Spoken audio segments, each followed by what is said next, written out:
Hello મિત્રો, કેમ છો તમે બધા? આઈ હોપ તમે બધા મજામાં હશો. તો આજની આપણી રેસીપી છે સોયાવડીના પરોઠા બનાવીશું. તેના માટેના ઇન્ગ્રેડિયન્ટ્સ જોઈ લઈએ. તો ઝીણી સમારેલી 1 નંગ ડુંગળી લીધેલી છે. નોર્મલ આપણે રોટલીનો લોટ બાંધીએ તે જ રીતે મેં લોટ બાંધી અને આને 10 મિનિટ માટે રેસ્ટ ઉપર રાખેલું છે. સોયાવડી લીધેલા છે 1 કપ, 1 ટીસ્પૂન હળદર, શેકેલા જીરાનો પાવડર, 1 લીલું મરચું આની એકદમ મેં ઝીણી કટકી કરી લીધી છે, સ્વાદ અનુસાર મીઠું, ધાણા જીરું અને કશ્મીરી મરચું લીધેલું છે. અને અહીંયા મેં સોયાવડીને બાફવા માટે પાણી ગરમ મૂકી દીધું છે. તો ચાલો રેસીપી સ્ટાર્ટ કરીએ. સૌપ્રથમ આપણે સોયાવડીને ગરમ પાણીમાં એડ કરી દઈશું. તો આપણું પાણી ઉકળી ગયું છે. સૌપ્રથમ મીઠું એડ કરીશું.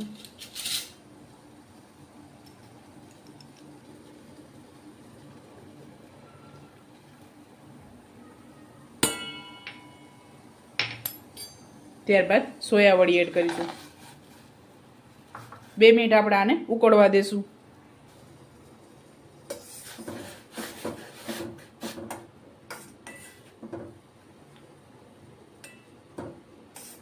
આપણા એકદમ સરસ આ રીતે ફૂલી ગયા છે. તો આપણે આને ઉતારી લેશું. તો આપણે આને પાણીમાંથી કાઢી લીધેલા છે અને ઠંડા પણ થઈ ગયા છે. તો આને પીસી લેશું. અને આને હાથની મદદથી મેં પાણી બધું કાઢી લીધેલું છે. ત્યારબાદ આપણે આને હવે પીસી લેશું. તો આપણે આ રીતે પીસી અને તૈયાર કરી લીધું છે. અહીંયા મેં નાની 2 ચમચી જેટલું તેલ ગરમ મૂકેલું છે મસાલાના વઘાર માટે. તો આપણું તેલ ગરમ થઈ ગયું છે. સૌપ્રથમ મરચાંની કટકી એડ કરશું.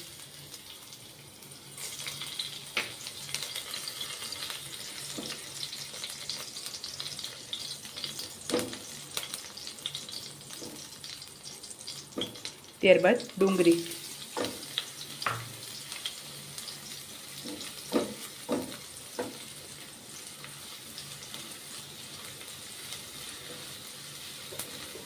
ડુંગળીને આપણે ગોલ્ડન બ્રાઉન કરવાની છે. તો આપણે આ ગોલ્ડન બ્રાઉન થઈ ગઈ છે. ત્યારબાદ આ પીસેલું છે તે એડ કરીશું.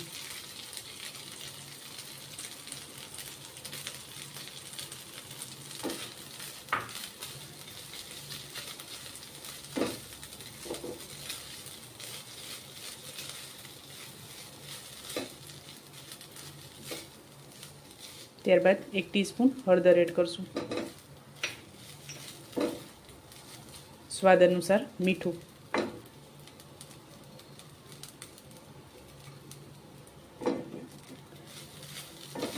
આપણે લોટ બાંધતી વખતે પણ મીઠું એડ કરેલું છે.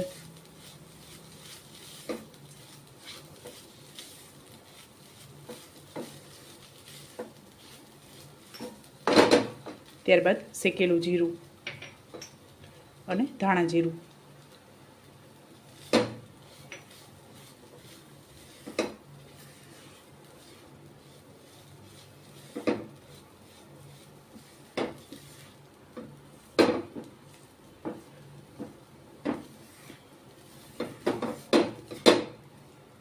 આ પરોઠા દહીં સાથે અને દહીંવાળી ફુદીનાની ચટણી સાથે ખાવાની ખૂબ જ મજા આવે. નાના બાળકોને તમે લંચ બોક્સમાં પણ આપી શકો છો.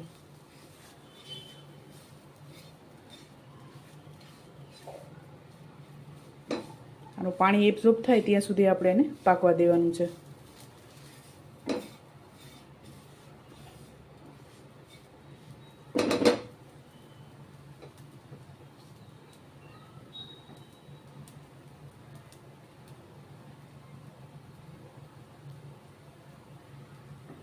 ત્યારબાદ કશ્મીરી મરચું એડ કરીશું.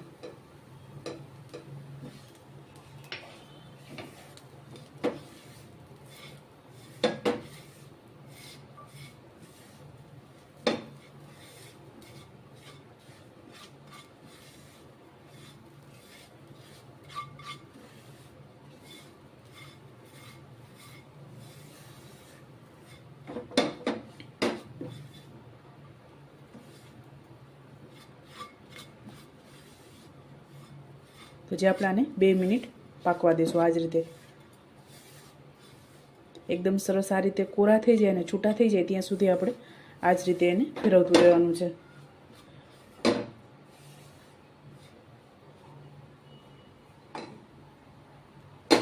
તો આપણે આમાંથી બધું પાણી એબ્ઝોર્બ થઈ ગયું છે. તો હવે આને કાઢી લેશું અને થોડુંક ઠંડુ થાય ત્યારબાદ આપણે આના પરોઠા બનાવીશું. તો આપણે મસાલો ઠંડો થઈ ગયો છે તો હવે પરોઠા બનાવી લેશું.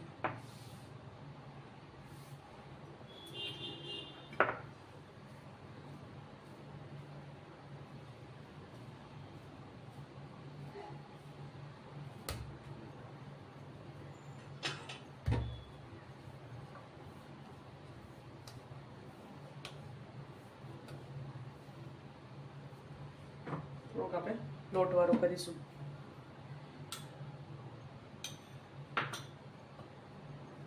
ત્યારબાદ સ્ટફિંગ એડ કરીશું. 1 ચમચી જેટલું મેં એડ કરેલું છે આમાં.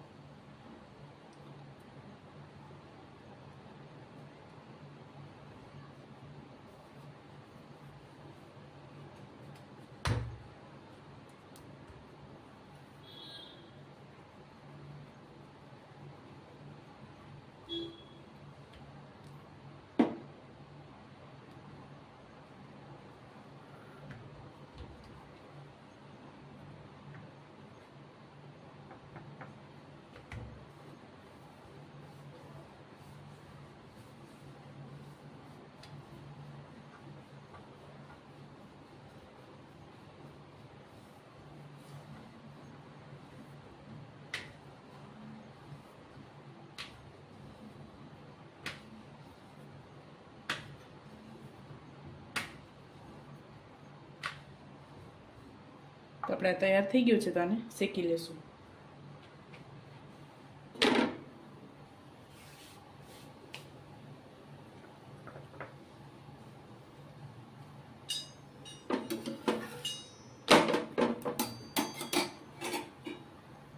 ત્યારબાદ 1 ચમચી તેલ એડ કરીશું.